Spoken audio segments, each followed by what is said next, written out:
Ada banyak orang yang berkata, wah Gilbert ini ajarannya apa? Yesus yang hebat. Lu memang Yesus hebat, tapi Yesus yang hebat itu memilih kita. Yesus yang hebat itu menggandeng kita. Yesus yang hebat itu menyertai kita. Yesus yang hebat itu memberi kuasa buat kita. Jadi ini saatnya kita percaya bahwa Alkitab bilang apa yang kamu ikat di bumi akan terikat di sorga. Apa yang kamu lepaskan di bumi akan terlepas di sorga. Haleluya. Jadi saudara yang kasih dalam Tuhan, saya mau dari program Kamu Hebat ini setiap saudara membangkitkan iman percaya. Saudara berkata, saya masih punya Tuhan dalam hidup saya sanggup melakukan segala perkara di dalam Kristus yang memberi kekuatan kepada gue. Haleluya. Nah hari ini tidak seperti biasanya, tapi saya didampingi oleh co-host. Masa kita sendiri terus ya kan? Jadi saya sekarang ada co-host saya yang biasa jadi kameramen saya ya kan, tapi sekarang naik pangkat, namanya Evan, sapa pemirsa dulu Evan. Haleluya. Gimana? Mau ngomong apa dulu pembukaan Kamu Hebat gimana? Kamu hebat. Itu co-host saya, dan hari ini kita ada tamu yang hebat saudara-saudara sekalian, dan beliau adalah Komjen Pol ya kan, Dharma Pongrekun, seorang polisi yang bertugas di Badan Cyber ya kan. Dan hari ini anugerah Tuhan beliau ada bersama-sama dengan saya, dan seorang hebat ini kita akan jumpai bukan dalam kapasitas, memang jabatannya Tuhan percayakan sebagai Komjen Pol ya kan, bintang 3, lalu masih aktif ya kan, dan juga dapat tugas negara. Tapi hari ini kita berbincang-bincang dalam kapasitasnya sebagai hamba Tuhan ya kan, sebagai jemaat dari pelayanan gereja ini. Haleluya. Jadi Bro Dharma, puji Tuhan, kita berjumpa dalam program hari ini. Haleluya. Ya kan? Nah, hari ini yang sekarang kata Alkitab tentang akhir zaman, adanya gelombang ketakutan di mana-mana. Nah, bagaimana ini? Karena di dalam kapasitas sebagai polisi, lalu Badan Cyber banyak menyelidiki tentang gelombang, tentang ketakutan. Nah, bagaimana? Hidup ini adalah peperangan roh, Ya. peperangan rohani. Bangsaku binasa karena kurang pengetahuan. Ya. Kemudian barang siapa yang ada roh ketakutan, dia tidak memiliki kasih. Iya. Allah tidak pernah memberikan roh ketakutan, dan ketakutan itu tidak ada kasih di dalamnya. Ya, betul. Pikirannya tertutup oleh ilah zaman ini. Iya, betul. Mungkin Pak Firman, saya kurang ini kalau firmannya, tetapi tertutup oleh ilah zaman ini. Nah, itulah yang terjadi sekarang. Ilah zaman ini memberikan selubung sehingga semua ini adalah permainan roh. Itu pemahaman saya. Kenapa permainan roh? Apa yang kita lawan sekarang tidak kelihatan mata, tetapi semuanya adalah permainan imajinasi. Permainan imajinasi yang masuk lewat pikiran kita. Karena pikiran dan perasaan ini adalah medan tempur dari peperangan roh. Ketika pikiran dan perasaan kita tidak kita tawan di bawah pikiran Kristus, maka kehendak kita juga tidak akan mengikuti kehendak Tuhan. Itu yang terjadi. Sehingga karena kita terselubung oleh ilah zaman ini, sehingga kita tidak bisa melihat kemuliaan Tuhan. Nah, bagaimana di akhir zaman ini Bro Dharma melihat, atau Pak Dharma ini melihat permainan iblis dalam bentuk roh ketakutan? Sekarang ini ada teknologi informasi dan komunikasi. Di akhir zaman ini, teknologi ini sengaja didesain, dipersiapkan, didesain untuk menjala manusia, menjala jiwa-jiwa. Dalam arti kata apa? Kalau dari firman Tuhan, kita yang mau, kita anak-anak orang percaya, anak-anak percaya, anak-anak Tuhan menjala jiwa manusia. Tetapi kebalik dengan alat ini, kita yang dijala, bahkan sekali jala 7,5 miliar penduduk dunia terjala oleh ini. Jadi dia mempercepat proses terjadinya. Kenapa? Karena si pencuri ngamuk karena dia tahu bahwa kedatangan Tuhan sudah semakin dekat. Sehingga dia mempercepat dengan itu. Kita tidak alergi dengan teknologi. Tetapi yang satu ini, teknologi informasi dan komunikasi, yang dia mau curi adalah jiwa. Ada firman Tuhan mengatakan, apa gunanya memiliki seluruh isi dunia? Jika jiwa kamu binasa. Jiwa binasa. Nah, bagaimana cara dia menjaring jiwa? Seperti ikan Nemo. Dikasih makan di sini, semua masuk. Ya. Masuk. alih-alih untuk beraktivitas, alih-alih untuk bisnis. Kan bisnis selalu berhubungan dengan uang dengan angka-angka. Nah, semua orang beraktivitas, akhirnya setelah semua masuk dia lock. Dan saat ini kita semua berada di dalam lingkarannya dia. Teknologi ini bagaikan replika dunia. Seperti ketika Tuhan menciptakan bumi dalam keadaan kosong, gelap gulita, di sini gelap gulita. Di sini tempat yang sengaja dirancang untuk memanipulasi mindset manusia. Kita berpikir, kita merasa mudah, cepat, dan nyaman. Awalnya itu hanyalah cara untuk merayu kita mau menggunakan ini.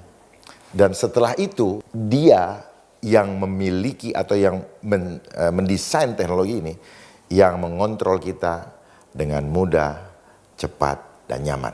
Tagline yang selalu disampaikan selama ini adalah gini. Ketika kita memegang ini, dunia dalam genggaman. Ternyata kita yang digenggam. Jadi cara iblis selalu memutar balik 180 derajat. Yang benar dibuat salah, yang salah menjadi benar. Jadi gini, Pak Dharma, ini yang pertama. Kalau Pak Dharma bicara tentang memutar balik, dari Taman Eden kita tahu setan memutar balik. Semua pohon dalam taman ini boleh kamu makan. Kata Tuhan. Dia bilang apa? Semua pohon dalam taman ini tidak boleh kamu makan. Jadi memang dasar mulanya dia memutar balik. Lalu yang kedua, kalau bicara tentang iblis mulai mencuri, ya kan? Iblis mulai mau menjala jiwa. Betul juga karena Yohanes 10 ayat 10 bilang pencuri itu datang untuk mencuri, membunuh dan membinasakan. Lalu pertanyaannya, apa yang dia curi? Kan perhatian kita. Iya kan? Benar juga, Fed. Jadi kan Om Dharma lagi bicara bahwa kita pikir dunia dalam genggaman kita. Ya kan? Artinya kita atur dunia ini. Tapi kenyataannya kita diatur oleh ini kan, istilahnya kita yang dicengkram. Kita keluar nggak bawa Alkitab nggak apa-apa, tapi kalau kita keluar nggak pakai jam tangan juga nggak apa-apa, tapi kalau kita keluar, handphone mana, bisa balik lagi. Nah, gimana yang muda-muda nih? Nah, mau tanya sama Om Dharma silahkan. Iya, bener banget sih Bang, menurut saya soalnya handphone tuh salah satu yang paling penting. Kalau Abang tanya, ya khususnya anak muda milenial, kalau ke pulau bawa 3, pasti salah satu tuh ada handphone dan ada juga wifi. Pokoknya semuanya kan bisa kita dapetin. Oke.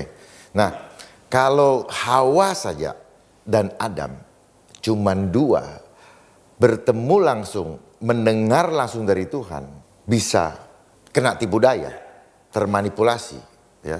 Bahasa sekarangnya termanipulasi. Apalagi kita yang mendengar dari dengar ke dengar, terjadi distorsi. Apa yang disampaikan Evan betul. Ini menjadi penting karena memang di-create supaya kita merasa ini menjadi penting. Ketika dulu belum ada ini, biasa-biasa saja. Kita bisa hidup kok. Tetapi karena dia mendesain sedemikian rupa, secara sistematis, membuat kita dibuat butuh. Tadinya kita nggak butuh. Setelah butuh tergantung. Nah, kenapa kita butuh? Diawali dulu dengan alih-alih perdagangan bebas, membutuhkan teknologi untuk mempercepat transaksi dan sebagainya. Semua orang bekerja situ. Cuma satu yang dikejar, apa? Mamon, uang, angka-angka yang di situ. Karena di sini semua pakai algoritma. Digital is digit, digit itu angka. Nah, jadi semua ini ya Pak Pendeta, digiring untuk ini, termasuk Pak Pendeta, semua dimasuk. Pikiran kita, kenapa? Kalau kita merasa ini barang berbahaya atau nyetrum, kita nggak akan pakai. Semua didahului dengan mudah, cepat, dan nyaman.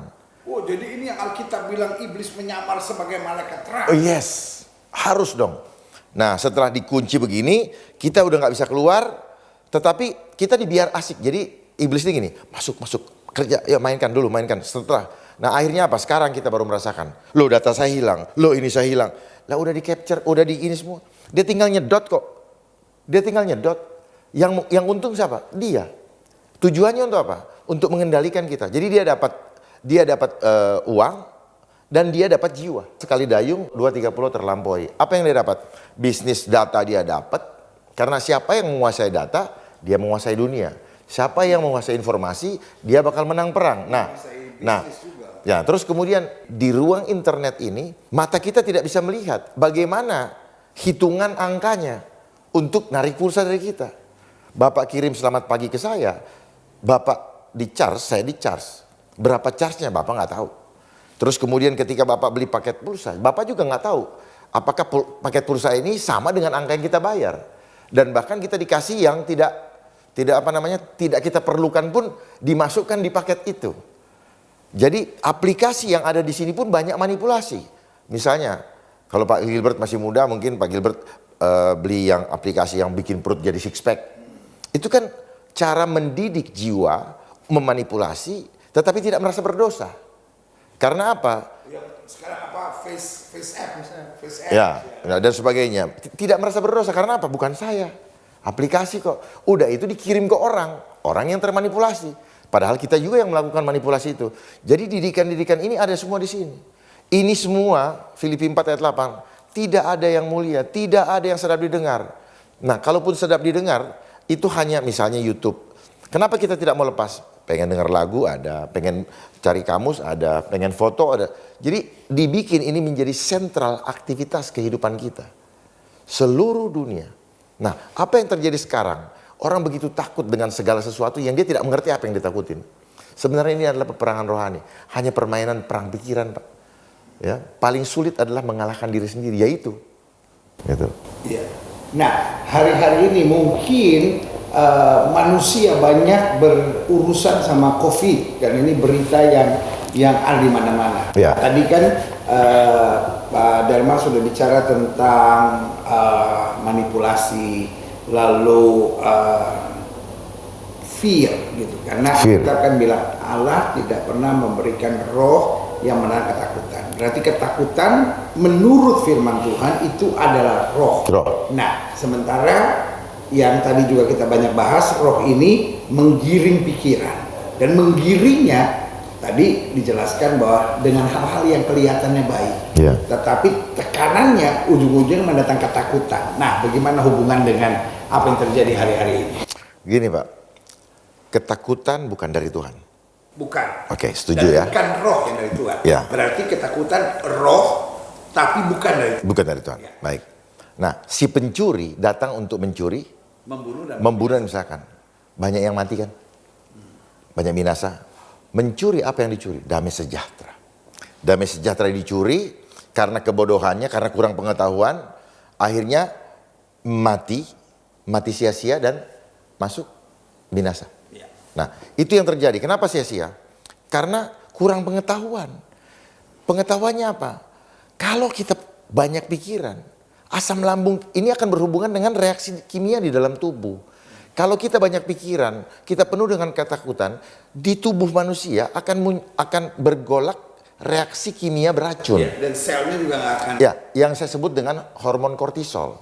Dia akan memicu asam lambung naik. Nah, asam lambung yang naik akan menutupi pernafasan kita dan slim itu akan menjadi lengket seperti lem. Nah, ketika pori-pori sel itu tertutup, kan sel ini kan punya pernafasan juga, Pak, punya pembuangan, ya, sel, dia hidup. Kalau dia shutdown, terus kemudian kepanikan dan ketakutan itu semakin menggila, dan akhirnya si asam lambung tidak bisa menembus ini, dia akan mendesak ke jantung. Makanya rata-rata kena jantung dan kena ini. Napasan. Nah, seperti itu. Semua karena pikiran. Orang kalau punya pikiran, Pak, pikiran negatif, lemah, Pak, badan. Otomatis. Makanya hati yang gembira adalah obat. Obat yang manjur. Manjur. Nah, kenapa manjur? Karena ketika hati yang gembira, karena penuh dengan damai sejahtera, penuh dengan shalom, maka hormon di dalam tubuh kita akan menghasilkan hormon positif, yaitu hormon endorfin, hormon yang memudahkan kita senyum, hormon dopamin, oksitosin, serotonin itu hormon yang bahagia, dan interferon. Interferon itu kalau orang ada kanker, lewat habis semua. Makanya terjadilah sesuai dengan imanmu.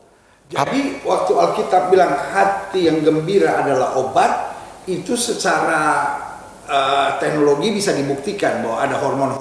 Yes, Otomatis itu Pak. Karena tubuh kita sudah diperlengkapi oleh senjata oleh Tuhan untuk merecovery dirinya sendiri. Tanpa bantuan dari luar. Tuhan udah nyiapkan dari alam. Tubuh kita ini diciptakan dari tanah. Berarti yang koheren dengan tubuh kita adalah segala sesuatu yang ada di dalam tanah. Gak mungkin dari kimia-kimia yang datang. Nah, sekarang kalau bicara tentang fear tadi atau ketakutan tadi, adakah hubungannya dengan peristiwa yang terjadi hari-hari? Ada. Karena ini adalah cara untuk menggiring. Karena gini, kenapa ketakutan yang dijadikan isu? Kalau cuman bilang tidak ada uang atau negara kolaps, nggak punya bangkrut dan sebagainya, nggak menakutkan orang. Yang penting gue masih bisa ketemu saudara gue mungkin. Tetapi kenapa? Karena tadi perlu percepatan untuk segera menguasai mindset manusia. Perlu diperhatikan, setiap sistem itu sifatnya masif. Masif itu memaksa skala besar dan intensitas tinggi. Memaksa ini apa? You don't have another chance. Kita tidak punya another option. You have to follow the system. Nah, ini adalah cara iblis di dalam menjaring kita. Kalau Tuhan memberikan free will, kalau dia nggak bisa memberikan free will, nah kita mau digiring, mau orang taat, mau enggak, ikut semua. Itu kan ada dalam firman Tuhan. Bahwa orang taat apa enggak mau dibawa semua. Dimasukin ke dalam sistem yang nanti pada akhirnya Tuhan temukan kita sudah masuk dalam registernya dia. Padahal taat. Makanya jangan kita ikutin protokol manusia. Ikutin protokolnya Tuhan. Dan keselamatan hanya ada di dalam aku. Tetapi yang ketika kita hanya mengikuti protokol manusia, Pak, tidak ada jaminan keselamatan. Itu yang membuat sampai sekarang orang selalu khawatir hidupnya. Banyak orang melakukan sesuatu dengan latah. Karena dia make, gua make.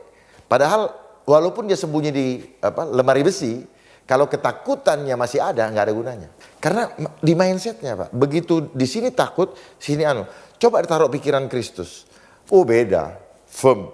Dan saya bisa buktikan secara objektif Pak. Ketika kita mengatakan Tuhanku dahsyat, maka tubuh kita kuat.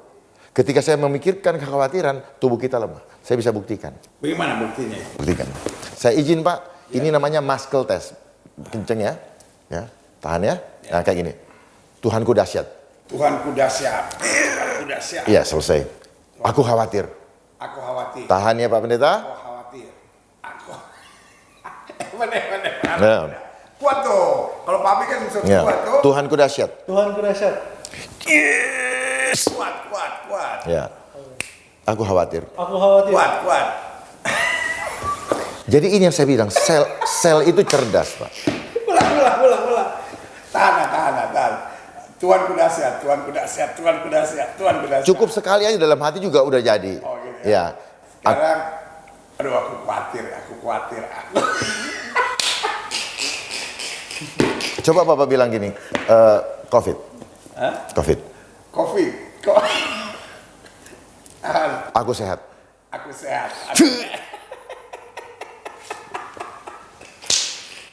Itulah sel Pak. Sel. Jadi terbukti ini. Jadi inilah gelombang. Bab apa yang Betul. Kalau lihat gini Alkitab mengagumkan ya. Mengagumkan. Alkitab bilang apa yang kutakutkan itu yang terjadi menimpa.